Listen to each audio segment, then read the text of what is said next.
UP से एक हैरान करने वाला मामला सामने आया है जिसे सुनकर आपके भी होश फाख्ता हो जाएंगे। चंदौली में चकिया तहसील के सिकंदरपुर के रहने वाले जावेद अहमद इदरीसी 1.5 साल पहले सऊदी अरब के दम्माम शहर नौकरी करने गए थे।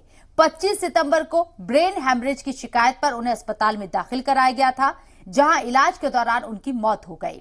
कंपनी के इत्तला पर घर वालों ने सिफारतखाने के जरिए लाश हिंदुस्तान मंगवाई। एयरपोर्ट से लाश लेकर घर वाले चकिया रवाना हुए और रास्ते में शक होने पर उन्होंने ताबूत खोलकर देखा तो ताबूत में जावेद की जगह किसी और की लाश थी। घर वाले रास्ते से ही एयरपोर्ट लौट आए। उन्होंने एयरलाइंस कंपनी से शिकायत की, लेकिन इंडिगो ने अपनी जिम्मेदारी से पल्ला झाड़ लिया। वाराणसी हवाई अड्डे पर सऊदी अरब से इंडिगो की फ्लाइट से पहुंचे चंदौली के जावेद की लाश पहुंचने से घर वालों में दुख और गुस्सा है। घर वालों ने एयरलाइंस कंपनी पर गलत टैग लगाने का इल्जाम लगाया, जिसकी वजह से दूसरे की लाश पहुंच गई। वहीं कंपनी ने इल्जाम को सिरे से खारिज कर दिया है। इन सब बातों को लेकर घर वालों ने हंगामा भी किया।